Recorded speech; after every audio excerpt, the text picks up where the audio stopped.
So I'm here with Andrea Yzeiri, who is graduating from the Odette School of Business with an honors degree in business, but also with a second degree. And she's been a leader in the Outstanding Scholars Program, but also is among one of the first students to complete both the thesis program in business and the Outstanding Scholars Program. So that's what I want to focus on with you today, Andrea. So if you don't mind, I'd be grateful if you would just tell us a little bit about your experiences doing both thesis and OS.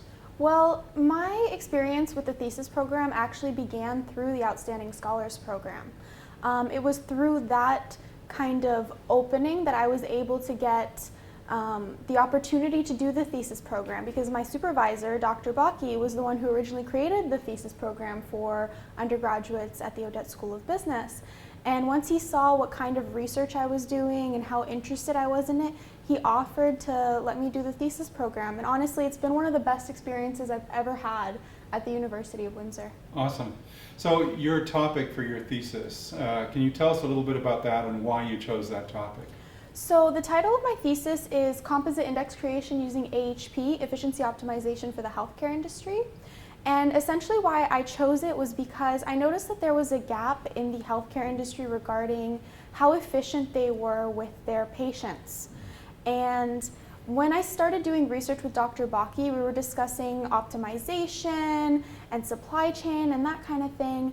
And he asked me, okay, I gave you some tools for you to actually be able to pick your own research topic. So why don't you think about it and you let me know?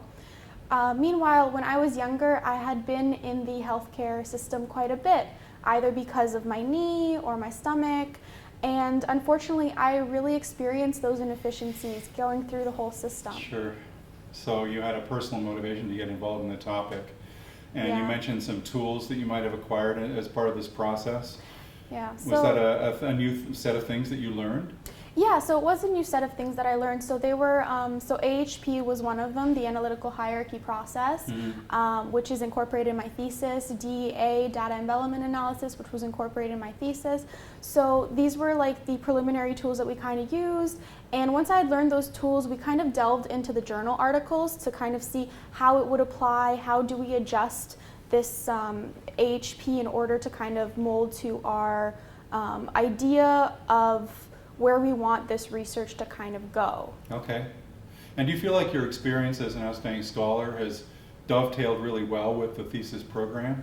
Well, yeah, because that's originally how it started. I Right. met my thesis supervisor through the Outstanding Scholars Program. It was quite an interesting experience. I remember printing off all of the different research topics that I was interested in with different professors, Sure. emailing them, going to meetings, and Dr. Baki really stood out to me, so I decided, okay, let's do my first appointment with him. Great. And I enjoyed it so much that it moved on to a second one, and by the second appointment, he noticed what kind of work I was doing, and he offered. He was like, listen, you've been working with me, this is your second appointment, I like the work that you're doing, Yeah. there's this program, so why don't you go that route? That's exciting.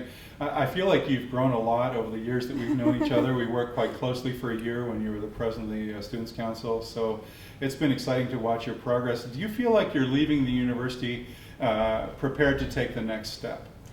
Define prepared to take, what kind of step do you think? Well, I know you're taking off to Brazil, which is extremely fascinating. So, you know, as outstanding scholars and this research project in your thesis, has those things prepared you for what you're going to do in Brazil?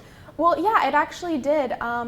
Through the Outstanding Scholars Program in my thesis, I actually got the opportunity to work as a research assistant for Epicenter under Dr. Francine Schlosser. Mm-hmm. And it was through that opportunity that I met my Brazilian supervisor, Dr. Marcia Azevedo. And they were like, okay, listen, there is this grant, and we think that because of the work that you've been doing for us as a research assistant, which was a completely different research project, Sure. we'd like to give you the opportunity, if you create a research proposal, to go to Brazil and conduct it. And I'm actually doing that, so I'm going to be studying SME policies in Brazil and comparing them to Detroit. That's really exciting. It's interesting to me how this sort of coming together of different opportunities has allowed you to network and to open up skills and possibilities that you might not have been aware of when you started in the Outstanding Scholars Program in your second year. Oh, definitely. It's opened so many doors that I think it's it's surprising. I didn't expect it. When I first started the Outstanding Scholars Program, I knew it was a good opportunity, but I wasn't sure what I was going to get out of it. I was like, let's make the best of it. Let's see what happens. Let's see if I enjoy research, because starting out, you never know. I mean, as a student, you come in not knowing what your university experience is going to be until you make it. But I'm so thankful for the Outstanding Scholars Program, because it really turned my university experience into what I wanted it to be. It's really, I found myself in research, and it's changed like the path that I would like to take. We were talking about the fact that at first I wanted to do law school, and now I'm heavily considering a PhD, and that's probably the route I'm going with all the research that I've done, honestly. Well, that's amazing. And the process of changing your mind about what you're going to be doing with your future has been strongly influenced by your research experiences, and I'm very grateful to see that. I think you're definitely one of the success stories that we like to talk about, and so I really appreciate you coming in today to share with us a little bit about your experience, and wish you all the best in Brazil. Thank you so much, Andrea. Thanks so much. Have a good one. All the best.